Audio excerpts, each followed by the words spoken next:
Bab 146 Pertempuran Memberi Suka. Kemunculan 16 lagu berturut-turut ini menggemparkan jagat hiburan. Beberapa perusahaan media dan penyanyi populer bisa saja tetap tenang dan menunggu beberapa hari yang lalu. Namun kini mereka benar-benar tak bisa tinggal diam. Hampir semua orang tahu bahwa Hanyang pasti punya lagu-lagu bagus. Jika mereka berhasil mendapatkannya, mereka akan mendapat perhatian luar biasa dan popularitas, yang tentu saja membuahkan hasil yang baik. Akibatnya, penyanyi populer papan atas juga mulai meninggalkan pesan di Weibo milik Zhang Han. Aransemen penyanyi populer pun terwujud. Begitu mereka mengirimkan pesan, banyak penggemar yang memberikan like satu demi satu. Kecuali pesan Sue Qian sebelumnya, semua pesan lainnya sempat terbanjiri untuk sesaat. Postingan-postingan terpopuler diurutkan berdasarkan jumlah suka. Jumlah suka untuk pesan-pesan penyanyi populer tersebut meningkat pesat dan menjadi yang teratas. Namun, ini baru permulaan. Liu Yiwei, penyanyi ultra populer, meninggalkan pesan di Weibo Zhang Han 1 jam yang lalu. Ketika ia membuka Weibo dan mendapati Zhang Han berada di peringkat ke-6, ia mengangguk dan berkata, "Lumayan, mungkin Hanyang akan melihat pesanku." "Apa? Tunggu. Kok Da Chao, Lu Weishi, dan Luo Luo dapat lebih banyak suka daripada aku? Aku sih tidak heran dengan suka Lu Weishi dan Luo Luo, tapi kenapa Da Chao bisa mengalahkanku? Bagaimana mungkin aku membiarkan hal ini terjadi?" Liu Yiwei mengangkat sebelah alisnya. Ia memang kesulitan menghadapi Da Chao. Dalam situasi seperti itu, ia sangat enggan membiarkan Da Chao mengunggulinya, apalagi jumlah like-nya jauh lebih banyak daripada Da Chao. Maka ia kembali ke halamannya dan menulis pesan. "Para penggemarku yang terkasih, silakan kunjungi Weibo Tuan Hanyang untuk memberikan komentar dan suka. Terima kasih." Liu Yiwei memiliki lebih dari 50 juta pengikut di Weibo. Begitu pesannya keluar, banyak penggemar melihatnya dan langsung membuka Weibo Zhang Han. Saat melihat peringkat suka, mereka semua tak kuasa menahan diri. "Apa-apaan, Da Chao peringkat ke-4. Saudara-saudara, tolong bantu aku naik. Susul dia. Kita tidak boleh tertinggal di belakangnya. Ayo, ayo, ayo." Begitu penggemar Liu Yiwei mulai berjuang, kita akan kalahkan semuanya. Ayo, kalahkan orang-orang yang ada di depan kita. Petik 2. Jumlah like Liu Yiwei melampaui 500.000 hanya dalam 1 jam dan menduduki posisi ketiga. Meskipun Da Chao masih menempati posisi kedua, jumlah like-nya sangat dekat dengan yang di belakangnya. Ketika Da Chao ragu, ia sudah disalib. Ketika dia menemukan pesan Liu Yiwei beberapa menit yang lalu, dia mencibir, "Melebihiku. Mustahil, nak." Maka ia pun kembali ke lamannya dan mengirim pesan. "Saudara-saudaraku tersayang, mohon segera datang ke Weibo Hanyang untuk memberikan komentar dan suka kepadaku." Da Chao memiliki lebih dari 48 juta pengikut di Weibo. Setelah melihat postingannya, para penggemarnya pun ikut berbondong-bondong melakukan aksi serupa. Ketika mereka menyadari jumlah like Liu Yiwei telah melampaui jumlah like Da Chao, mereka semua menjadi geram. "Apa-apaan ini? Kita tidak bisa dikalahkan oleh penggemar Liu Yiwei. Saudara-saudara, cepatlah. Penggemar Liu Yiwei yang tersisa, rasakan terornya." Maka, penggemar kedua belah pihak mulai membanjiri layar dan jumlahnya hampir sama. Liu Yiwei memimpin di satu saat, dan Da Chao memimpin di saat berikutnya. Jumlah suka meningkat pesat dan melampaui 1 juta dalam waktu singkat. Tak lama kemudian, Lu Weishi dan Luo Luo, yang sebelumnya memimpin, juga menemukan kondisi tersebut. Keduanya kembali ke halaman masing-masing, mendorong penggemar untuk memberi mereka suka. Hampir tidak ada penggemar kedua orang itu yang datang ketika mereka mulai mengeluh. Penggemar Liu Yiwei bertarung melawan penggemar Da Chao. "Sialan. Idola kita tadinya peringkat ketiga, tapi sekarang sudah disalib. Apa-apaan ini? Naik. Si cantik Luo kita peringkat ketiga." Penggemar Liu Yiwei dan penggemar Da Chao saling beradu, yang memotivasi orang lain. Jumlah like meningkat pesat. Dalam situasi seperti ini, Sue Qian, yang mendapatkan peringkat pertama, merasa agak berbahaya. Jumlah sukanya mencapai 1,5 juta, sementara dua pesan berikutnya diperkirakan akan mendapatkan lebih dari 1,3 juta suka. Apa kedua orang ini bertengkar lagi? Jadi, biar aku ikut bersenang-senang. Sue Qian tertawa di depan komputer, merasa itu seru. Jadi dia kembali ke halamannya dan mengirim pesan. "Semuanya, silakan kunjungi Weibo Pak Hanyang untuk memberi saya suka. Posisi pertama adalah dirampok, setuju?" Jawabannya, tentu saja, adalah serangkaian jawaban, tidak. Para penggemar Sue Qian semua datang untuk menonton di Weibo. Setelah melihat ini, mereka menyadari bahwa ada pertempuran di sini. Mereka tak kuasa menahan diri untuk meninggalkan pesan satu demi satu. Musuh-musuhnya ganas. Kita harus mempertahankan posisi pertama. Mereka galak banget. Brengsek. Jangan banyak bicara. Naik. Petik 2. Awalnya, hanya penggemar Li Yiwei dan penggemar Dachao yang saling bermusuhan dengan memberikan like. Namun, lambat laun, semua penyanyi papan atas dan bawah saling menghubungi penggemar mereka. Jumlah like pada pesan mereka juga meningkat pesat. Seiring berjalannya waktu, beberapa penyanyi yang membenci satu sama lain mulai bermusuhan dan tidak ingin yang lain memimpin. Seiring pertarungan ini semakin sengit, semakin banyak orang yang memperhatikan Weibo Hanyang. Mereka semua tahu bahwa ada pertarungan besar yang belum pernah terjadi sebelumnya dalam hal memberi suka, yang berlangsung diam-diam. Tampaknya telah berubah menjadi perang suka. Para penyanyi papan atas itu menginginkan lebih banyak suka, yang tidak hanya membantu mereka menduduki posisi puncak tetapi juga menunjukkan popularitas mereka. Mereka semua adalah penyanyi populer dan tidak ada yang ingin dikalahkan oleh yang lain. Pertarungan mereka memang membuat pengikut Weibo Zhang Han meningkat pesat. Jumlahnya melampaui 10 juta dalam 2 jam pertama. Setelah 5 jam, jumlahnya melampaui 30 juta. Namun, jumlah tersebut tidak melambat. Dia tampak seperti seorang influencer internet super yang memiliki kekhawatiran ini, yang membuat orang-orang yang bekerja di operasi Weibo bermata hijau. Mereka memberikan yang terbaik bagi Hanyang. Mereka memiliki sekitar 10 juta pengikut setelah bekerja keras selama beberapa tahun. Namun, Hanyang justru mendapatkan 30 juta pengikut hanya dalam beberapa hari. Terlebih lagi, mengingat kecepatan pertumbuhannya, jumlah pengikutnya mungkin akan melampaui 50 juta dalam semalam. Persaingan saling memberi suka ini terus berlanjut. Seiring penyanyi papan atas ikut serta, peringkat suka terus berubah. Mereka yang berada pada daftar B dan di bawahnya, yang pesannya pernah berada di puncak sebelumnya, merasa sulit untuk mencari pesan mereka setelah sehari. Menyaksikan pertempuran ini, masing-masing dari mereka tersentak kaget. Ini benar-benar perang yang mengerikan. Melihat begitu banyak like dan komentar yang diberikan, orang-orang ini merasa sangat iri dan berharap dapat menyusul mereka suatu hari nanti. Namun, pertarungan memberi like ini belum berakhir. Kemunculan banyak penyanyi papan atas semakin memanaskan suasana. Namun, ketika para senior meninggalkan pesan, pertempuran ini memuncak dan mencapai puncaknya. Liu Amao, yang berusia 50-an dan telah merilis banyak lagu yang luar biasa, adalah penyanyi yang sangat populer di Tiongkok dan bahkan di dunia. Ia datang ke Weibo Zhang Han dan meninggalkan pesannya. Halo, Hanyang. Yang baru memang menggantikan yang lama, dan yang muda harus dihormati. Saya senang mendengarkan lagu-lagu Anda. Junior saya meminta bantuan, jadi saya datang ke sini untuk meminta sebuah lagu. Anda sangat baik hati telah mengabulkan permintaan saya. Begitu ia muncul, semua orang tercengang. Hampir semua penggemar penyanyi lain berbondong-bondong memberikan like agar Hanyang bisa melihat pesannya. Alhasil, jumlah like-nya menembus 10 juta dalam waktu kurang dari 1 jam dan menduduki peringkat pertama. Bersamaan dengan itu, sejumlah kecil penyanyi lama yang sangat populer di berbagai tempat di Tiongkok, yang telah pensiun, juga meninggalkan pesan karena murid atau junior mereka meminta bantuan.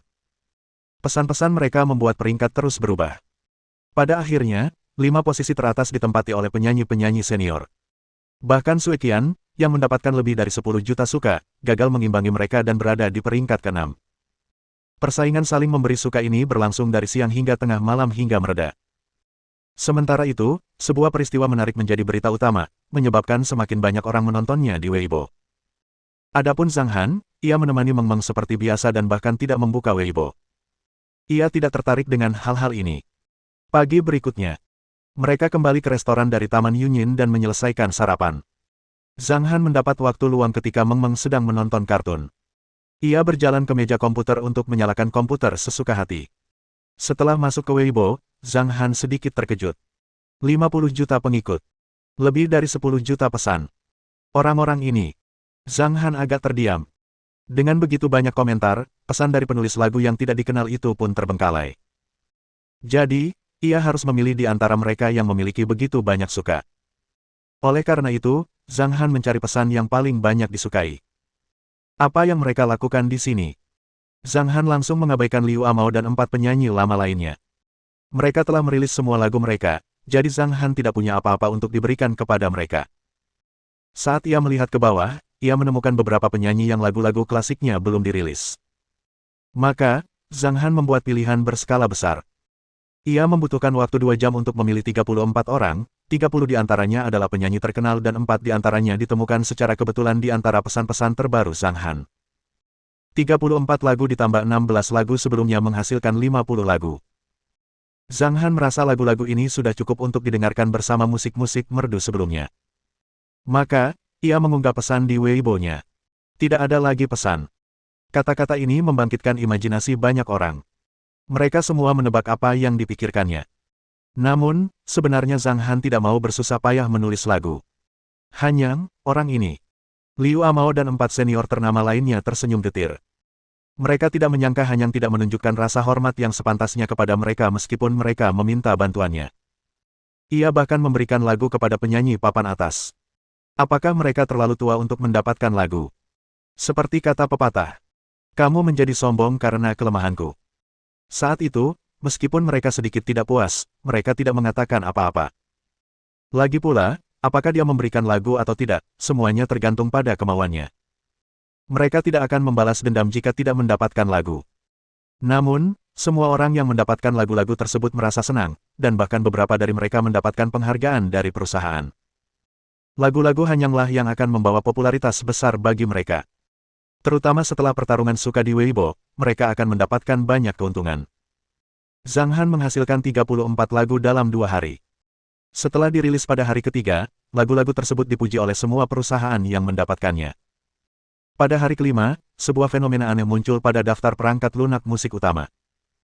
50 lagu teratas dalam daftar lagu baru, daftar lagu terpopuler, dan sebagainya semuanya diisi oleh lagu-lagu dengan skor tertinggi. Penulis lagunya adalah orang yang sama. Hanyang. Bab 147 hanya seorang Tang San. Pada siang hari, di Royal Entertainment Company. Kakak Yan, albummu sudah tidak ada di pasaran, kata Zhou Fei dengan ekspresi tak berdaya. Ziyan menanggapi. Wajahnya yang halus setenang biasanya, tetapi jejak kehilangan dan kelelahan terpancar di matanya. Zhou Fei ragu sejenak dan akhirnya berkata, penjualan album mencapai 23.000. Itu semua karena Hanyang membuat begitu banyak lagu bagus hingga mencapai 50 sekaligus. Sayangnya, perusahaan media yang mendapatkan lagu-lagu itu terlalu dibesar-besarkan. Perhatian orang-orang tertuju pada 50 lagu itu, yang menyebabkan kegagalan total album kami. Ziyan menarik napas pelan dan berkata, tidak apa-apa. Kita gagal kali ini. Kita akan kembali lain kali. Yah, aku tidak tahu kapan lagi. Banyak artis dari perusahaan kami yang mencari lagu di Weibo Hanyang, tapi tidak ada yang berhasil. Nenek sihir itu baru saja marah-marah di kantor. Album kami jadi sangat menyedihkan, jadi kurasa dia tidak akan mau melihat kami untuk sementara waktu, kata Zhou Fei dengan getir. Akan selalu ada kesempatan, kata Ziyan dengan nada tak berdaya. Awalnya, ia sempat berpikir untuk comeback lewat album, agar bisa meneruskan karirnya di dunia hiburan dan merebut kembali gelar aktris terbaik yang sempat hilang dari tangannya. Meskipun awalnya semuanya sulit, kegagalan seperti itu sungguh membuat frustrasi, terutama sikap perusahaan yang membuat Ziyan merasa diabaikan. Untungnya, Meiki berjanji bahwa ia bisa berpartisipasi dalam sebuah program dan program hiburan lain tentang promosinya. Ia harus menunggu beberapa hari hingga ia berpartisipasi dalam program tersebut untuk melihat apakah ia berhasil. Belum lagi penderitaan Ziyan, tak jauh dari kantor Ziyan, Surwoyu pun tengah dalam suasana hati yang buruk di kantornya. Turun dari pasaran. Surwoyu bangkit dari kursinya dan menggeram, kenapa albumnya ditarik dari pasaran? Untuk apa? Albumnya ditarik dari pasaran dalam waktu kurang dari 10 hari. Apa kau bercanda? Ruoyu, jangan marah, silakan duduk, kata agen itu sambil tertawa getir. Katanya setelah Surwoyu duduk kembali di sofa. Ia berkata, perusahaan tidak sengaja menarik album ini, hanya karena penjualannya sangat buruk. Perhatian orang-orang telah terpikat oleh lagu-lagu baru tersebut sejak Hanyang dirilis. Hingga kemarin, 50 lagu dari Hanyang telah menduduki semua daftar musik utama. Semua artis yang mendapatkan lagu-lagu tersebut, jika mereka memiliki perusahaan media, telah mulai mempublikasikannya. Hal ini menyebabkan penurunan tajam dalam penjualan album kami. Album kami tidak memiliki peluang untuk terjual sehingga tidak lagi dipasarkan. Hanyang, kata Surwoyu linglung, siapa dia? Beberapa lagu saja sudah cukup. Kenapa dia membuat begitu banyak lagu? Membosankan sekali. Katakan padaku, kau sudah meninggalkan lebih dari 100 pesan di Weibo-nya, kan? Tapi akhirnya dia tidak memberimu lagu apapun. Sungguh tidak masuk akal. Yah, kita tidak bisa berbuat apa-apa. Bukan hanya kita, tapi juga banyak album terbaru dari perusahaan lain yang sudah tidak ada di pasaran. Mereka semua berencana mengiklankan album baru setelah masa sulit ini, kata agen itu sambil mendesah pelan. Ini pertama kalinya hal seperti ini terjadi di dunia hiburan. Industri dunia hiburan di Tiongkok tidak mampu bersaing dengan lagu-lagu satu orang. Pencapaian ini cukup membuat Hanyang menjadi sombong untuk waktu yang lama. Sepertinya nama Hanyang telah menjadi nama paling ajaib di dunia hiburan. Di sisi lain, di restoran Zhang Han. Pukul 11 siang, Toyota Land Cruiser yang familiar berhenti di depan pintu restoran. Zhao Feng, dengan wajah lesu, keluar dari mobil dan memasuki restoran. Saat itu, Zhang Han sedang duduk di sofa bersama Meng Meng, mereka sedang asyik bermain. Ketika putri kecil itu melihat Zhao Feng datang, ia menatapnya dengan mata besar dan jernih, mengulurkan telapak tangannya yang kecil, dan terkikik menyambutnya. Nah, kakak, kamu sudah datang. Kenapa kamu tidak ke sini selama berhari-hari? Apa yang kamu lakukan? Apa kamu pergi jalan-jalan? Apa kamu membawa hadiah untuk Meng Meng selama perjalanan? Haha. Zhao Feng melihat penampilan Meng Meng yang cantik dan tersenyum bahagia. Ia mengeluarkan sebuah kotak hadiah dari tangannya dan berkata, aku benar-benar membawa hadiah untuk Meng Meng. Bukalah dan lihatlah. Ada hadiah. Mata besar Meng Meng berbinar, dan dia berkata dengan gembira, terima kasih, Kak. Saat mengobrol, Meng Meng mengulurkan dua tangan kecilnya untuk mengambil kotak hadiah dan menyerahkannya kepada Zhang Han. Ia berkata dengan nada kekanak-kanakan, Pak, buka. Oke. Zhang Han mengangguk dan membuka kotak hadiah itu. Di dalam kotak itu terdapat bola kristal dengan alasnya. Di dalamnya terdapat sebuah desa mini bersalju dengan beberapa pohon di sekitarnya. Pemandangan bersalju yang indah pun tergambar di sana. Ah, banyak sekali mainan orang, cantik sekali, kata Meng Meng dan sangat senang. Setiap kali menerima hadiah, ia merasa senang sekali. Kau lihat tombol biru kecil di bawah. Tekan tombolnya, dan salju akan mulai turun di bola kristal, kata Zhao Feng sambil tersenyum. Benarkah? Aku ingin menekan. Papa, Meng Meng ingin menekan. Meng Meng mengulurkan tangannya kepada Zhang Han untuk mengambil bola kristal itu. Setelah menerima bola kristal, ia tak sabar menekan tombol biru. Melihat kepingan salju berterbangan di dalam bola kristal, Meng Meng tertawa. Katanya, indah sekali. Meng Meng paling suka salju. Aku bisa membuat manusia salju, bermain bola salju, berenang di tumpukan salju, dan main banyak permainan. Oh, Zhang Han menyipitkan matanya sedikit dan berkata, saat musim dingin tiba, ayah akan mengajakmu ke utara untuk bermain salju. Kapan musim dingin? Tanya Meng Meng dengan mata berbinar. Ia berdiri di sofa dan memeluk Zhang Han, lalu berkata dengan nada penuh harap, Meng Meng ingin bermain salju sekarang. Sekarang tidak ada salju di utara, Zhang Han merasa lucu sekaligus kesal, lalu berkata, sekitar 2 bulan lagi, salju akan mulai turun di utara. Bagaimana kalau ayah mengajak Meng Meng bermain di utara saat itu?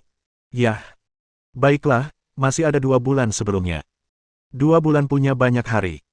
Meng Meng bergumam dengan mulut kecilnya dan menatap jarinya untuk menghitung berapa hari dalam 2 bulan. Tentu saja, ia tidak bisa menghitungnya hanya dengan memainkan jarinya. 2 bulan akan berlalu dengan cepat, kata Zhang Han sambil tersenyum dan menyentuh kepala Meng Meng. Meng Meng akan menunggu ayah membawa Meng Meng ke utara dan bermain salju, gumam Meng Meng. Setelah itu, ia mulai memainkan bola kristal di tangannya. Sesekali ia bersorak, salju turun. Salju turun. Anak-anak kecil, kenapa kalian tidak pulang saja? Sedang turun salju. Zhao Feng, yang berdiri di sampingnya, menghela napas dalam-dalam ketika melihat pemandangan ini. Jejak kelelahan kembali terpancar di wajahnya. Belakangan ini, ia merasa lelah secara fisik dan mental. Alasan utamanya adalah Tang Zhan memberinya tenggat waktu untuk menangani restoran tersebut, dan tenggat waktu itu semakin dekat. Pertama-tama, ia harus mempertimbangkan apakah ia harus melakukannya atau tidak. Jika dia tidak membereskan restoran itu, akan ada banyak alasan bagi Tang Zhan untuk berurusan dengannya. Jika Tang Zhan tidak membereskannya, dia tidak akan punya kesempatan untuk mendekati Tang Zhan lagi, atau mendapatkan bukti. Bagaimana kalau kita urus restorannya?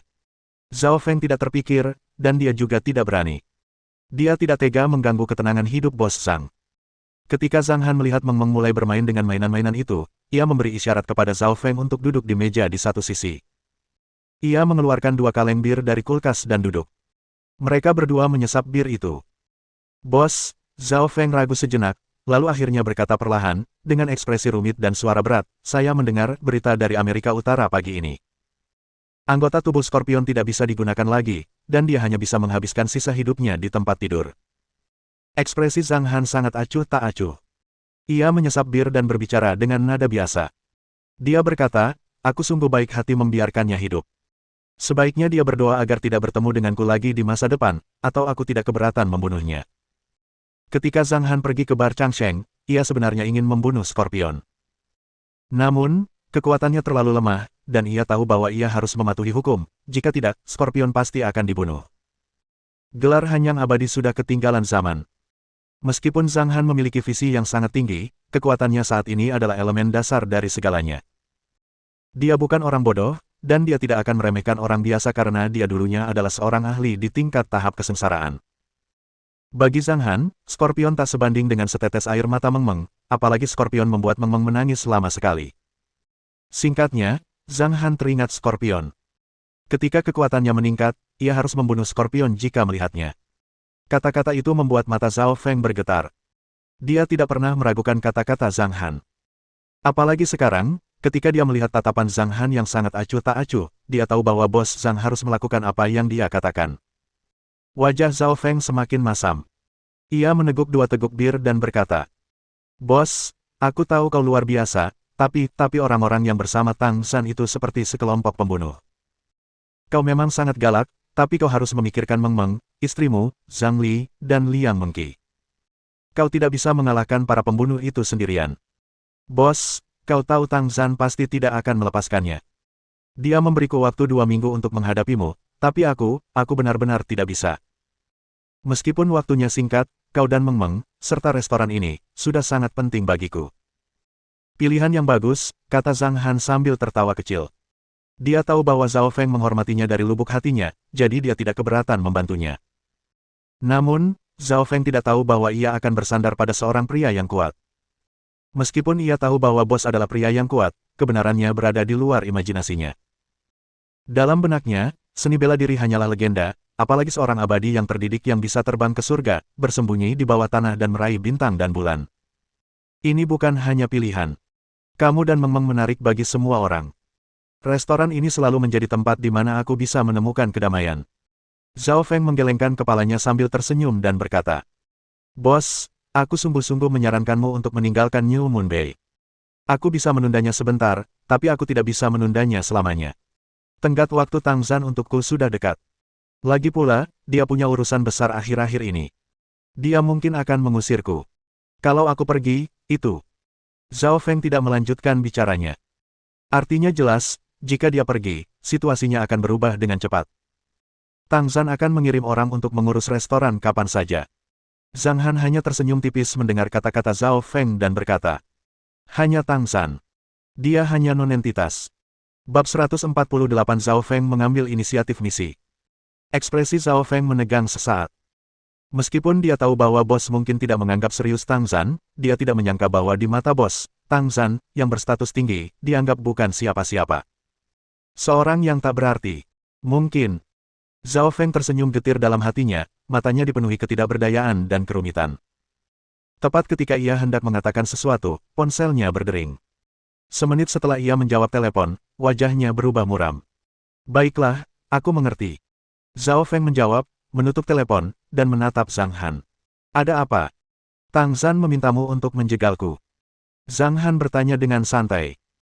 Melihat ekspresinya, sepertinya dia sama sekali tidak khawatir tentang apa yang akan dilakukan Zhao Feng. "Tidak." Zhao Feng menggelengkan kepalanya sambil tersenyum pahit dan berkata dengan nada yang dalam, "Tang Zhan akan mengadakan rapat pukul 1 siang." "Oh." Zhang Han mengangguk. Ia tidak tertarik dengan apa yang akan dikatakan Zhao Feng. Setelah menghabiskan seteguk bir terakhir, ia pergi ke sofa dan duduk bersama Meng Meng untuk bermain-mainan. Zhao Feng duduk di meja makan dan terdiam. Setelah ragu-ragu cukup lama, akhirnya ia mengeluarkan dompet dari tas jinjingnya dan melepas kancingnya. Dengan putaran lembut, tombol seukuran kuku jari itu terbuka. Ada sebuah kartu ponsel kecil di dalam ruang sempit itu. Zhao Feng melepas kartu telepon genggamnya dan memasang kartu telepon genggam yang diambil dari tombol. Kemudian, ia menelepon. Telepon berdering hanya 2 kali sebelum tersambung, tetapi tidak ada suara yang terdengar dari ujung telepon yang lain. "Tang Zhan akan membeli segunung es berkualitas tinggi," kata Zhao Feng langsung. "Berapa banyak?" 200 kilogram. Zhao Feng berkata perlahan. 200 kilogram narkoba mungkin merupakan jumlah terbesar yang pernah tercatat di Hong Kong. Jika barang sebanyak itu dikirim ke Hong Kong, konsekuensinya tak terbayangkan. Pasti banyak keluarga yang akan hancur akibatnya. Apa? Berapa banyak? Sebuah suara tergesa-gesa dan tak percaya terdengar dari telepon. 200 kilogram. Zhao Feng menjawab dengan berat. Leng Feng, penasihat Tang Zhan yang bertanggung jawab atas bisnis pengangkutan narkoba, telah merencanakan 200 kilogram barang tersebut sejak lama. Kali ini ia akhirnya mendapat kesempatan. Barang-barang inilah yang menjadi alasan Tang Zhan mengadakan pertemuan tingkat tinggi. 200 kilogram narkoba harganya hampir 20 juta dolar. Setelah terjual, keuntungan bersihnya bisa mencapai sekitar 40 juta dolar. Tang Zhan, yang sangat rakus akan uang, tentu saja membiarkan anak buahnya merencanakan aksi ini. Ujung telepon yang lain hening sejenak. Meskipun tidak ada yang berbicara, Zhao Feng dengan jelas mendengar napasnya yang pendek dan mendesak. Begitu. Tetaplah berhubungan dan laporkan informasi kapan saja, kata orang itu lalu menutup telepon. Zhao Feng mengeluarkan kartu ponsel ini dan memasangnya kembali. Ia memejamkan mata dan menarik napas dalam-dalam. Kemudian ia bangkit dan berjalan ke sisi sofa. Ia menyeringai dan berkata, "Bos, aku pulang dulu, Meng Meng, sampai jumpa." Kakak, kamu tidak makan di sini." Meng Meng berkata dan menoleh dengan kebingungan di matanya yang jernih. Dia ingat betul bahwa kakak laki-lakinya akan makan di sini setiap hari dan membersihkan rumah. Dia sudah beberapa hari tidak ada di sana. Mengapa dia harus pergi tanpa makan? "Aku akan makan lain kali." Zhao Feng tersenyum dan berbalik. Begitu dia keluar pintu, Liang Mengqi dan teman-temannya tiba. Mereka segera datang setelah melihat Zhao Feng. "Zhao Feng, apa yang kau lakukan akhir-akhir ini? Aku harus bersih-bersih sendiri tanpamu." "Capek banget," kata Zhao Dao sambil menggeliat dan berkata dengan suara lembut. "Aku sibuk akhir-akhir ini," kata Zhao Feng sambil menggelengkan kepalanya sedikit. "Sibuk? Hei, Zhao Feng, kamu pasti tidak tahu kalau bos kita memasak hidangan besar kemarin. Isinya angsa berbumbu, hati angsa rendam air garam, dan hati angsa goreng. Wah, lezat sekali. Kamu pasti menyesal tidak mencicipinya," canda Yu Qingqing ketus. "Enak sekali. Untungnya, kita semua dapat sedikit lagi karena kamu nggak datang." "Hehe," kata Liang Mengqi sambil tertawa. Selama berbicara, dia sengaja menjulurkan lidahnya untuk menjilati bibir merahnya, seolah-olah dia sengaja membuat Zhao Feng iri. Akan tetapi, dia tidak tahu bahwa tindakannya ini membuat Zhao Feng menginginkan bibir merahnya. Zhao Feng bekerja sama dengan sangat baik hingga perutnya keroncongan. Saat ini, pikirannya dipenuhi dengan makanan lezat di restoran, dan ia bahkan punya ide untuk tinggal di sana dan makan tanpa memikirkan apapun. Namun, ia berhasil menahan diri. Ia mendesah pelan dan berkata, "Aku iri sekali padamu karena kau bisa makan makanan bos Zhang setiap hari, sementara aku tidak. Aku seharusnya sibuk beberapa hari ini." "Kamu lagi ngapain?" "Lagi sibuk ngambil uang sewa," tanya Liang Mengqi sambil bersenandung. Ekspresi Zhao Feng membeku, lalu ia tersenyum tak berdaya. Kemudian ia masuk ke mobil dan pergi menuju rumah pribadi Tang Zhan. Liang Mengqi dan dua orang lainnya memasuki restoran. Zhao Dao dan Yu Qingqing duduk di kursi mereka yang biasa, sementara Liang Mengqi melompat ke belakang sofa dan mengambil es krim dari belakang untuk Meng Meng. Ketika ia menyerahkannya kepada Meng Meng, ia tersenyum dan berkata, "Lihat. Meng Meng, aku membelikanmu es krim."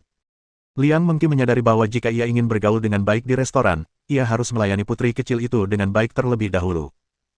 Sepertinya karena ia mengenal Zhang Han, selama Meng Meng meminta sesuatu, bos tidak akan menolaknya. Wow! Melihat es krim itu, Meng Meng bersorak dengan mata jernihnya yang berbinar. Ia meletakkan mainannya untuk mengambil es krim itu dan berkata kekanak-kanakan, "Terima kasih, Kak, haha." "Terima kasih, Kak." Setelah itu, Meng Meng ingin mulai makan es krim. Namun, ia berhenti, menyodorkan es krim ke mulut Zhang Han, dan bergumam, "Papa, kamu juga makan." "Nah, Papa, tolong kurangi sedikit. Terakhir kali kamu makan setengahnya." "Hahaha." Zhang Han tertawa kecil dan menggigit es krimnya sedikit. Lalu Meng Meng menikmati es krim itu dengan puas. "Bos, kita mau makan apa siang ini?" tanya Liang Mengqi. Matanya cepat menyapu meja dapur, dan tidak ada daging seperti angsa atau ayam yang ditemukan. "Kita akan makan keripik kentang goreng, stik terong, dan salad mentimun dingin," jawab Zhang Han. "Hehe, aku sedang menunggu makan siang," kata Liang Mengqi sambil tersenyum dan kembali ke tempat duduknya. Zhang Han melihat jam dan menyadari sudah hampir waktunya. Ia bangun dan pergi ke dapur untuk menyiapkan makan siang. Di sisi lain, Zhao Feng berkendara ke rumah Tang San.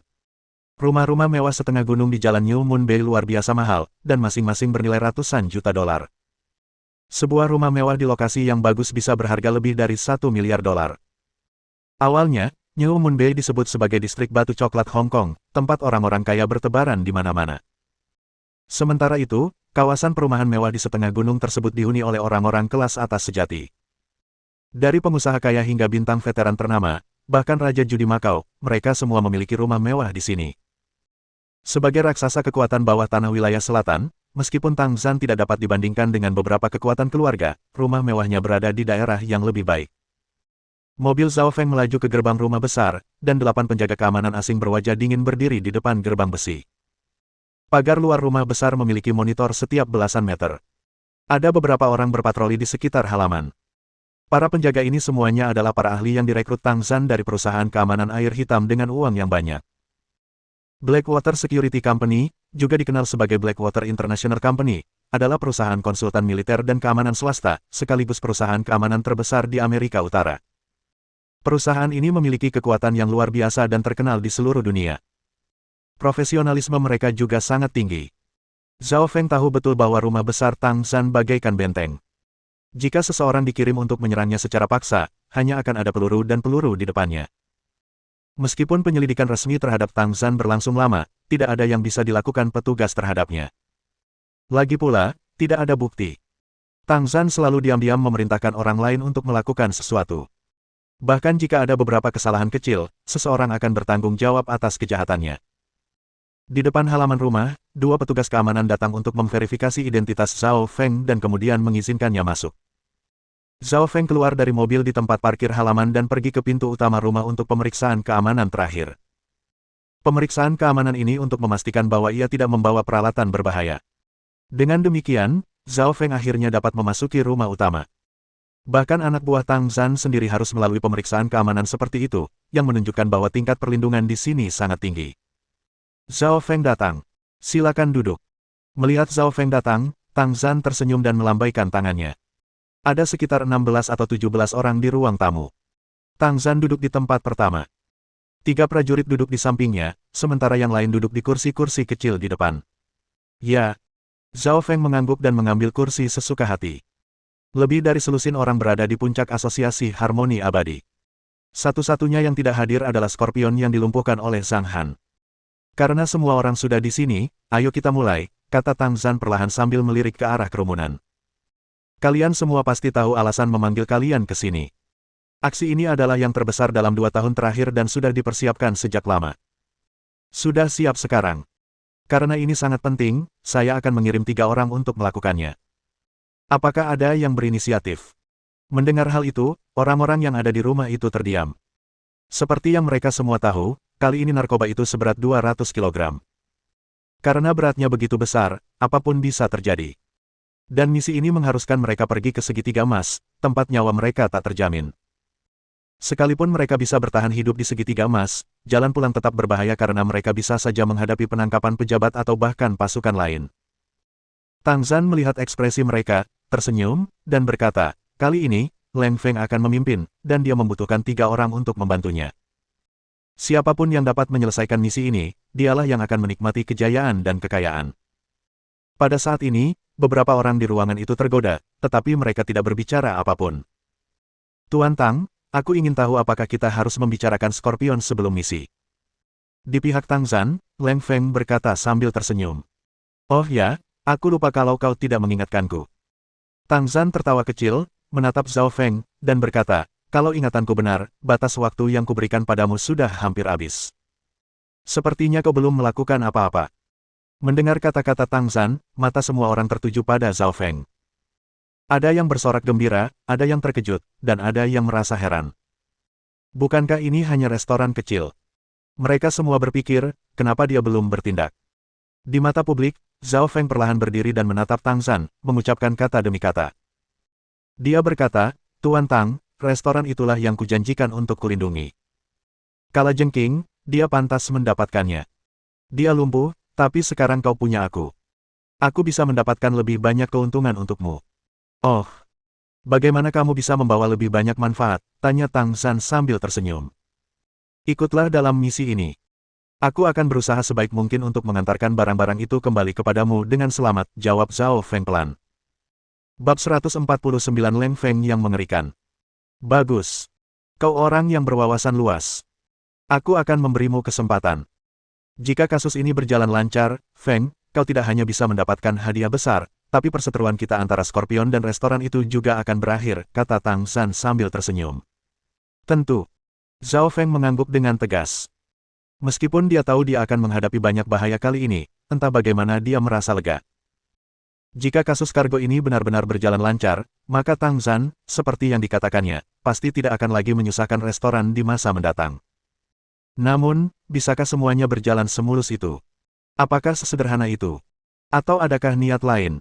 Zhao Feng merasa lega, tetapi ia masih merasakan krisis di benaknya. Ia yakin segalanya tidak akan sesederhana itu. Akankah seorang rubah tua yang canggih seperti Tang Zhan mengungkapkan seluruh rahasia kepada bawahannya seperti ini? Apakah dia benar-benar berpikir semua anak buahnya setia? Mustahil, meskipun Tang Zhan lalai, masih ada 3 ahli strategi cerdas yang duduk di sampingnya, terutama Leng Feng yang genit. Namun, karena Tang Zhan berani berbicara tentang masalah ini, ia seharusnya merasa yakin tentang transportasi kargo. Masuk akal untuk bermain taktis sesuai skor karena tidak ada yang bisa memprediksi apa yang akan terjadi selanjutnya. Selain Zhao Feng, masih ada 2 kuota. Ada yang mau relawan. Tang Zhan memberi isyarat agar Zhao Feng duduk, matanya kembali mengamati kerumunan. Di antara orang-orang, beberapa tampak gelisah, enggan mengambil risiko sebagai pemimpin partai mereka sendiri. Beberapa bersemangat mencoba, memiliki gagasan menghasilkan uang tetapi ragu-ragu. Masih ada beberapa orang yang merenungkannya, dengan mata berbinar dan pikiran yang tak terarah. Tang Zhan tidak mendorong mereka, hanya menatap mereka sambil tersenyum. Aku akan pergi. Tiba-tiba, terdengar suara wanita yang bergema. Ning Xuan, satu-satunya perempuan yang hadir, berdiri. Usianya baru 30 tahun, dengan rambut kuncir kuda dan penampilan biasa saja. Namun, ia adalah bos sebuah klub malam jalanan dan memiliki bisnis, putri, perempuan yang menjamu pelanggan dengan minuman di karaoke atau klub malam lainnya. Tentu. Tang Zhan tersenyum tipis lalu berkata, 1 kuota tersisa. Siapa lagi? Hitung aku ikut. Kali ini, seorang pria yang ragu-ragu di sudut segera berdiri. Namanya Zelong, yang menggantikan Tang Zhan 3 tahun lalu. Ia selalu bekerja keras dan memiliki kepribadian yang mudah marah, melakukan segala sesuatu dengan kejam dan tanpa ampun seperti Scorpion. Baiklah, kalau begitu kalian bertiga. Yang lain boleh pergi. Tang Zhan melambaikan tangannya kepada yang lain, dan mereka berdiri dan mengangguk untuk pergi. Selain Tang Zhan dan Leng Feng, hanya ada Zhao Feng dan 2 orang lainnya di ruangan itu. Melihat ini, mata Leng Feng berkedip sedikit. Sekarang setelah tanganmu berkumpul, apakah ada yang lain untuk dipesan? Tang Zhan tersenyum pada Leng Feng di sampingnya. Memang ada beberapa hal yang perlu dijelaskan. Ayo kita bicara di ruang belajar, kata Leng Feng sambil berdiri. Zhao Feng mengangguk dan mengikuti Tang Zhan dan Leng Feng ke ruang belajar, yang membuat Ning Xuan dan Zelong saling memandang dan berpikir keras. Ruang belajar Tang Zhan adalah tempat terpenting di rumah besar ini. Zhao Feng tahu ada ruang rahasia di dalamnya. Mengenai apa yang ada di ruang rahasia itu, tanpa berpikir panjang, ia tahu pasti ada banyak barang, termasuk emas dan perak, dan bukti kejahatan Tang Zhan. Saat memasuki ruang kerja, ia melihat ruangan yang sangat sederhana namun tidak terlalu mewah. Semua perabotannya terbuat dari kayu solid. Ada beberapa barang antik di satu sisi dinding, dan meja serta kursi kantor di sisi lainnya, di depannya terdapat meja teh kecil dan 4 sofa. Duduklah. Tang Zhan menepuk bahu Zhao Feng dan berkata, Zhao Feng, kau telah bergabung dengan kami selama beberapa tahun. Perjalanan ke segitiga emas ini penuh bahaya. Kami menduga berita itu telah bocor dan ada pengkhianat. Itulah sebabnya kami memberitahumu berita itu. Aku percaya padamu. Aku akan memimpin perjalanan ke segitiga emas kali ini. Ingat, apapun situasinya, kau harus mengambil petunjuk dari mataku, kata Leng Feng serius. Ya. Zhao Feng mengangguk. Tentu saja. Tang Zhan mengambil alih kata-kata itu dan berkata, selain bekerja sama dengan Leng Feng, kamu juga bertanggung jawab atas keselamatannya. Fasilitas apa yang kamu butuhkan? Kamu bisa membawanya sekarang. Kamu akan berangkat malam ini dan ketika kamu sampai di perbatasan, fasilitas yang kamu butuhkan akan siap. Berikan saja aku 2 senjata. Aku tidak butuh yang lain, jawab Zhao Feng. Aku suka orang yang lebih sedikit bicara dan lebih banyak bertindak, sama sepertimu. Kita sudah bersama selama beberapa tahun. Asal ini berhasil, kau boleh bicara apapun, tapi kau harus memastikan keselamatan Leng Feng, kata Tang Zhan sambil tersenyum. Tepat saat ia selesai berbicara, ponselnya tiba-tiba berdering. Setelah mengangkat telepon, alis Tang Zhan sedikit berkerut. Setelah beberapa saat, ia berkata, aku mengerti. Kemudian ia berdiri, melirik Zhao Feng sejenak, ragu sejenak, dan akhirnya berjalan ke rak buku di bawah tatapan Zhao Feng. Ia menekan tombol di sudut, dan rak buku itu terbelah di kedua sisi, memperlihatkan sebuah pintu baja. Setelah verifikasi sidik jari dan pupil, pintu itu terbuka dan Tang Zhan melangkah masuk. Mata Zhao Feng terfokus. Ia melihat ke dalam melalui celah pintu, tetapi tidak melihat apapun. Ia ingin sekali masuk ke sana dan melihat-lihat, tetapi Leng Feng menatapnya dengan senyum di wajahnya. Sesaat kemudian, Tang Zhan keluar dengan langkah cepat, membawa sebuah kotak di tangannya. Ia mengerutkan kening pada Leng Feng dan berkata, keluarlah bersamaku. Oke. Leng Feng mengangguk dan pergi keluar bersama Tang Zhan. Sengaja atau tidak sengaja, pintu ruang rahasia itu tidak tertutup, yang membuat Zhao Feng cukup terkejut. Konspirasi atau jebakan? Atau apakah dia benar-benar lupa? Melihat atau tidak? Zhao Feng mulai meronta, dan matanya menyipit tanpa sadar. Ia mengamati ruangan untuk mencari kamera pengawas, tetapi tidak menemukannya setelah mengamati lebih dekat. Apa yang terjadi? Apakah ini ujian? Zhao Feng ragu-ragu. Saat ini, ia tidak tahu harus memilih apa. Ia ragu sejenak, lalu tatapannya tiba-tiba tenggelam. Ia berdiri dan berjalan cepat menuju pintu ruang rahasia, menyipitkan mata untuk mengamati ke dalam dengan cepat. Ia mendapati ruang rahasia itu luasnya sekitar 20 meter persegi, dan di tengahnya, terdapat begitu banyak batangan emas, membuat matanya pusing. Dindingnya penuh dengan lemari-lemari, dengan beberapa barang antik yang tampaknya berharga di atasnya. Di dinding bagian dalam, terdapat sebuah brankas, dengan setumpuk dokumen di atasnya. Dokumen. Itu pasti sangat berguna untuk Tang Zhan. Mungkin, apakah itu buku besarnya? Jika itu benar-benar sebuah buku besar, dan Zhao Feng mengambilnya dan menyerahkannya kepada pihak berwenang, diperkirakan perintah penangkapan akan segera dikeluarkan, tetapi apakah sesederhana itu? Dengan alis sedikit berkerut, Zhao Feng tiba-tiba meraih gagang pintu dan menutupnya. Setelah itu, ia berbalik dan duduk kembali di kursinya dengan ekspresi normal. Kemudian, ia minum teh dengan tenang sambil menunggu mereka. Pada saat ini, di ruang sebelah, Tang Zhan dan Leng Feng tengah menatap deretan layar di dinding, dari sana mereka dapat melihat seluruh bagian ruang belajar tanpa sudut mati. Matanya sedikit berubah ketika Tuan Tang membuka pintu, yang menunjukkan bahwa dia sangat penasaran dengan ruang rahasia itu. Leng Feng menatap layar sambil menganalisis. Ketika kami keluar dari ruangan, matanya menyipit. Mata adalah jendela pikiran seseorang. Dia tidak ingin mengungkapkan pikirannya, yang menunjukkan bahwa dia sangat berhati-hati. Dia ragu-ragu, dan sangat berhati-hati karena ingin melihat. Setelah bergulat dalam pikirannya, ia memutuskan untuk melihat-lihat. Ia berdiri di pintu, matanya melirik ke sekeliling. Pandangannya tidak tertuju pada emas batangan atau barang antik, melainkan hanya pada brankas. Ini menunjukkan bahwa keingintahuannya bukan pada uang, melainkan pada hal lain. Dia menutup pintu karena dia berhati-hati. Dia sudah menduga mungkin ada pengawasan di ruangan di dalam. Dia ingin mengambil dokumen di brankas, tetapi tidak berani mengambil risiko. Jadi dia menutup pintu. Saat kami kembali, dia juga bisa memberi kami penjelasan tentang pergerakannya. Jadi, mata Leng Feng meredup dan berkata, aku tidak berpikir dia pengkhianat dari kekuatan lain. Kemungkinan besar dia, seorang penyamar. Kalau begitu, pengkhianatnya pasti Ning Xuan atau Zelong. Hanya dalam beberapa menit, Leng Feng telah menganalisis begitu banyak informasi. Jika Zhao Feng melihatnya, dia pasti akan ketakutan. Hanya dari matanya dia bisa mendapatkan begitu banyak, menunjukkan bahwa Leng Feng adalah pria yang sangat mengerikan. Polisi. Tatapan Tang Zhan sedikit dingin.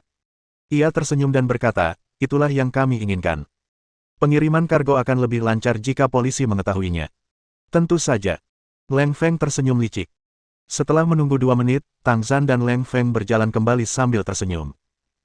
Tang Zhan bertanya ketika mereka melihat pintu tertutup, dan Zhao Feng memberikan jawaban yang telah disiapkannya.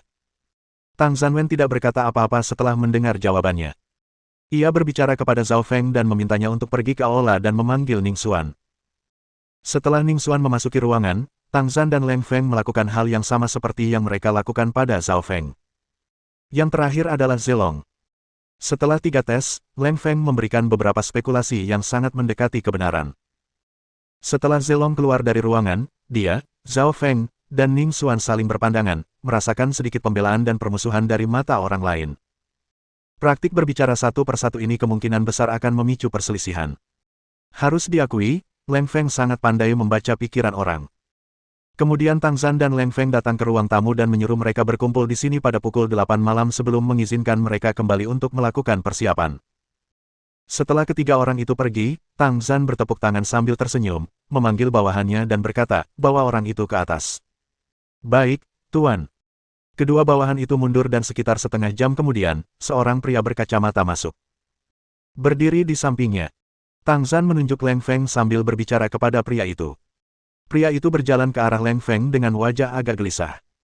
Ketika ia berdiri bersama Leng Feng, ia tiba-tiba menyadari bahwa penampilannya sangat mirip dengan Leng Feng, dan hanya dari ekspresi tenang Leng Feng saja orang bisa tahu siapa Leng Feng. Mereka seperti saudara kembar. Ini adalah kartu truf Tang Zhan. Tentu saja, dia tidak akan membiarkan Leng Feng mengambil risiko. Tujuannya adalah membiarkan Leng Feng bersembunyi dalam kegelapan dan menyelesaikan transaksi besar itu. Kembali ke restoran Zhang Han. Untuk makan malam, Zhang Han menyiapkan salad kentang iris pedas dan salad mentimun tumbuk. Meng Meng lebih suka sup mie, jadi hidangan ini sangat cocok sebagai pendamping. Bab 150 hubungan semakin memanas. Zhao Feng datang ke restoran untuk makan malam. Setelah makan, ia tidak menunggu orang-orang pergi untuk membersihkan meja. Ia pergi sendirian ke rumah Tang Zhan. Sebelum pergi, ia memanggil pelayannya yang paling setia, Ah Hu, dan hanya meninggalkan beberapa patah kata, "Jaga restoran ini selama beberapa hari saat aku pergi. Jika terjadi sesuatu, kau bisa mengambil tindakan." Kata-kata itu menunjukkan tekad Zhao Feng. Dia ingin menggulingkan Tang Zhan dalam kasus ini. Sekarang, dia juga tidak ingin ragu. Sepertinya, sudah waktunya untuk bertindak. Pukul 10 malam, Zhao Feng, Ning Xuan, Zelong, dan Leng Feng, beserta lebih dari 20 orang bawahannya, menaiki sebuah kapal pesiar berukuran sedang. Kecuali Leng Feng, semua personel menjalani pemeriksaan keamanan dan menyerahkan ponsel serta peralatan komunikasi mereka sebelum diizinkan naik ke kapal pesiar. Keempatnya duduk di kabin yang sama. Zhao Feng memasang ekspresi tenang, Ning Xuan menundukkan kepala sambil memikirkan sesuatu, dan Zelong menyunggingkan senyum renung di sudut mulutnya. Ketiganya saling waspada. Tentu saja, sesekali mereka melirik Leng Feng yang berstatus inspektur. Leng Feng mengenakan mantel dengan topi berburu di kepalanya. Pinggiran topinya ditekan begitu rendah sehingga matanya tak terlihat. Topi di bajunya diikat dengan gesper pada topi berburu, membuatnya tampak agak kusam. Meskipun pakaian Leng Feng membuat mereka merasa sedikit aneh, mereka tak pernah menyangka bahwa Leng Feng ini hanyalah tiruan. Leng Feng yang asli berada di ujung kabin, mengamati komputer notebook yang menampilkan gambar dari mikromonitor di topi berburu si kembar. Sementara itu, di sampingnya, terdapat 6 petugas keamanan dengan ekspresi acuh tak acuh. Keterlibatan Leng Feng menunjukkan bahwa kasus ini sangat penting bagi Tang Zhan, yang dapat digambarkan sebagai tekad. Kembali ke restoran Zhang Han. Bukankah kita akan kembali ke Taman Yunyin hari ini? Zhang Han melirik jam.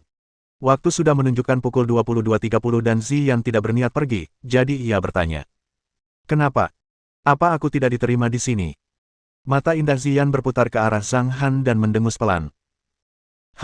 Kurasa akulah orang ketiga yang tidak diterima, canda Zhou Fei. Sama sekali tidak. Zhang Han tidak tahu harus tertawa atau menangis, dan berkata, hari sudah mulai malam dan Meng Meng akan segera tidur. Sudah terlalu malam untuk kembali ke Taman Yunyin. Kau sama sekali tidak ingin aku tinggal di sini.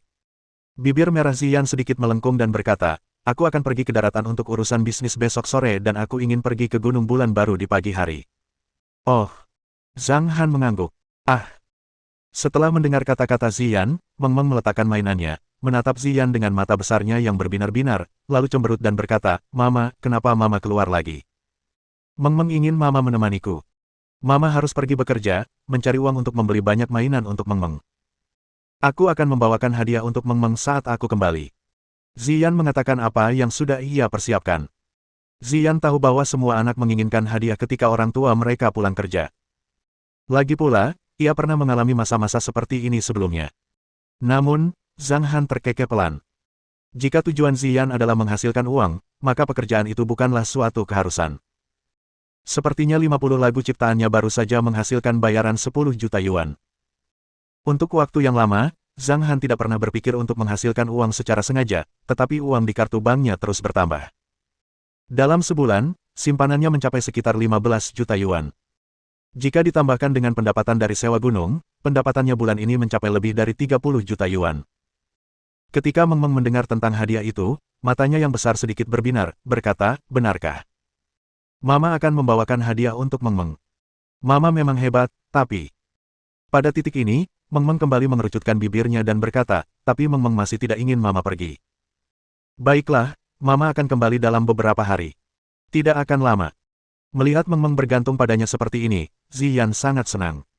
Pada akhirnya, Meng Meng setuju dengan sangat patuh. Bahkan, jika Meng Meng berkata kepada Zhang Han bahwa ia ingin pergi bersama Ziyan, Zhang Han mungkin akan mengajaknya dalam perjalanan bisnis bersama Ziyan. Saat Ziyan bekerja, Zhang Han dan Meng Meng akan mengawasinya. Gambaran itu menarik jika hanya dipikirkan. Namun, orang-orang mungkin akan terkejut mengetahui bahwa Ziyan sudah memiliki anak yang berusia hampir 4 tahun. Setelah mengobrol sebentar, mereka pun beristirahat. Ketika tiba pukul 4 pagi, Zhao Feng dan yang lainnya tiba di daerah perbatasan antara Vietnam dan Cina. 10 menit lagi untuk sampai ke darat, teriak orang-orang di luar kabin. Setelah mendengar ini, mereka berempat berdiri dan meregangkan tubuh mereka, sementara Ning Xuan mengedipkan matanya sedikit dan berkata, aku akan pergi ke kamar mandi. Memem. Penggantinya meliriknya dan mengangguk lembut. Ning Xuan datang ke kamar mandi, mengambil ponsel mini dari rambutnya. Ia mengirim pesan dengan cepat, lalu memasukkan kembali ponsel itu ke dalam tas. Dididi. Pada saat ini, di ujung kabin di dalam, peralatan di sebelah komputer Leng Feng tiba-tiba berdering beberapa kali. Sebuah titik merah di layar menyala selama sekitar 2 detik. Setelah melihat ini, Leng Feng menyipitkan matanya, bergumam sambil tersenyum. Ning Xuan, kau benar-benar punya masalah, tapi, memberitahu sekarang. Dia pasti ada hubungannya dengan kekuatan tertentu di segitiga emas. Beberapa menit setelah Ning Xuan kembali ke kabin, kapal berlabuh. Turun dari kapal, kata pengganti Leng Feng dengan lembut. Mereka berada di daerah pegunungan yang dikelilingi pepohonan. Saat itu fajar dan pemandangannya sangat indah. Di bawah pimpinan Leng Feng, mereka pergi ke tepi hutan, tempat 5 SUV terparkir. Leng Feng duduk di SUV tengah bersama Zhao Feng, Ning Xuan, dan Zelong, sementara bawahan lainnya duduk di SUV depan dan belakang. Kemudian, mobil-mobil itu melaju ke arah dalam, menimbulkan banyak debu. Mereka harus melintasi perbatasan antara Vietnam dan Laos dan mungkin mencapai tujuan pada pukul 3 sore dengan kecepatan ini. Beberapa menit kemudian, sebuah SUV lain yang lebih besar datang. Leng Feng masuk ke dalam mobil bersama anak buahnya dengan santai, mengejar seperti hantu di belakang SUV Zhang Feng dan yang lainnya. Mereka terdiam sepanjang malam. Keesokan paginya, Ziyan berdandan dengan sangat rapi. Matanya yang berbinar, hidungnya yang agak mancung, bibirnya yang merah, dan pipinya yang indah seringkali menarik perhatian Zhang Han. Sepertinya, Ziyan semakin tertarik pada dirinya sendiri. Zhang Han menggelengkan kepalanya sambil terkekeh. Saat pertama kali bertemu, Zhang Han tidak memiliki perasaan apapun terhadap Ziyan, tetapi seiring berjalannya waktu, mereka semakin akrab dan Zhang Han menyadari bahwa Ziyan semakin cantik. Selain itu, ia memiliki kepribadian yang baik dan lembut. Rasa malu yang sesekali muncul dari tatapan dinginnya membuat Zhang Han agak terpesona. Dia suka melihat Ziyan menunjukkan sedikit rasa malunya, anggun, cantik dan menawan. Dengan mata Zhang Han yang sering menatapnya, Ziyan menunjukkan sedikit kebanggaan di matanya. Apa aku cantik? Dasar bodoh, ya, memperlakukanku begitu hambar, pikir Ziyan. Nah, bukankah sudah waktunya seseorang mengantarkan sarapan? Ziyan mengingatkan Zhang Han saat melihatnya duduk di sofa, mengamati dirinya sendiri seperti seorang inspektur. Kita masih ingin pergi ke Gunung Bulan Baru setelah sarapan. Zhang Han menganggukkan kepalanya pelan lalu turun ke bawah untuk membuat sarapan. Setelah makan malam, keluarga bertiga itu keluar, sementara Zhou Fei tetap di restoran. Karena para tamu belum pergi, tanggung jawab mengurus restoran diserahkan kepadanya. Setelah lebih dari 10 menit berkendara, ketiganya sampai di Gunung Nyumun. Tepat saat mereka melangkah ke halaman, Ziyan menarik napas dalam-dalam dan berkata, udaranya segar sekali. Enak sekali. Sementara Ziyan berbicara, Meng Meng berteriak dengan suara manis yang dibuat-buat sambil berlari ke depan. Hei besar, hei kecil, Meng Meng datang mengunjungi kalian, cepat kemari dan temui Meng Meng. Suara Meng-Meng yang masih kekanak-kanakan bergema di sekitar Gunung Nyulmun, membuat tempat indah ini penuh dengan suasana yang semarak. Pada saat ini, Dahei dan Little Hei berada di hutan di balik perbukitan. Keduanya sedang menikmati hidangan daging mereka. Dengan kata-kata pembawa acara, kedua pencinta kuliner itu bebas menyantap hidangan mereka tanpa rasa khawatir. Khususnya, Dahei bahkan menambahkan kayu bakar yang harum agar rasa barbeque-nya lebih harum dan lembut. Begitu mereka menghabiskan separuh makanan, mereka mendengar suara Meng-Meng yang belum dewasa. Dahei sedikit terkejut. Ia melirik angsa setengah di tangannya, lalu ke Little Hei, dengan mulut besarnya yang berucap, "Hoa, hoa, hoa."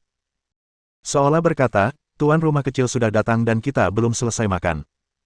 Apa yang harus kita lakukan? Hei kecil tampak rapi dan lincah. Ia melirik Dahei dan menggelengkan kepala, tidak apa-apa. Ayo makan pelan-pelan. Wah. Dahei menerima sinyal itu, mengerti, dan makan perlahan. Namun, setelah menggelengkan kepala, Hei kecil melahap angsa setengah panggangnya dalam beberapa tegukan. Ia menghabiskan makanannya dengan tergesa-gesa tanpa berpikir panjang dan berlari melewatinya sambil mengibaskan badan. Wah! Dahei menjadi sedikit bingung, dengan mata besarnya menatap, "Hoa, hoa, hoa." Ia berteriak beberapa kali dengan marah, lalu berdiri dan berlari melewatinya sambil memasukkan angsa panggang ke dalam mulutnya. Jika Hei kecil melihat matanya, ia pasti tahu betul psikologi Dahei saat ini. "Hei kecil, dasar bajingan yang mempermainkan hatiku. Kau pergi menyanjung tuan rumah kecil itu tanpa malu-malu dan membiarkanku makan perlahan. Kau akan kehilangan teman-temanmu dengan perilaku seperti ini." Kecepatan Little Hei terlalu cepat setelahnya dan ia menghilang di bawah pohon thunder yang di puncak gunung tepat saat Dahei berlari keluar dari hutan lebat. Wah! Dahei melahap angsa panggang itu dengan lahap. Dengan telapak depannya yang hampir tak menyentuh tanah dan kaki-kakinya yang bergerak cepat, Dahei melesat jauh lebih cepat. Di depan gunung, kurang dari semenit setelah panggilan dari Meng-Meng, Hei kecil berlari seperti harimau. Rambut hitam keemasannya berkibar tertiup angin, tampak sangat tampan. Bahkan Ziyan menghela nafas dengan senyum emosional setelah melihat ini. "Aku benar-benar tidak tahu dari mana kau mendapatkan anjing ini, dengan tubuh sebesar itu, wajah yang begitu tampan, dan rasa kemanusiaan yang begitu tinggi. Kurasa kau sepertinya punya banyak rahasia." Mata indah Ziyan berbinar pada Zhang Han saat mengucapkan hal ini. "Ada banyak rahasia. Mau tahu?" Zhang Han menatap Ziyan dengan mata yang sangat murah hati. Mohon dukungan dari omom ante-ante sekalian, buat subscribe atau sharekan novel Mimin ke Facebook kalian, agar channel Mimin bisa terus berkembang. Dengan begitu, Mimin bisa lebih semangat untuk up novel seru lain ke depannya. Sekiranya ada kebutuhan buat subback, silakan inbox Mimin atau tuliskan di kolom komentar. Mimin dulukan dengan ucapan terima kasih.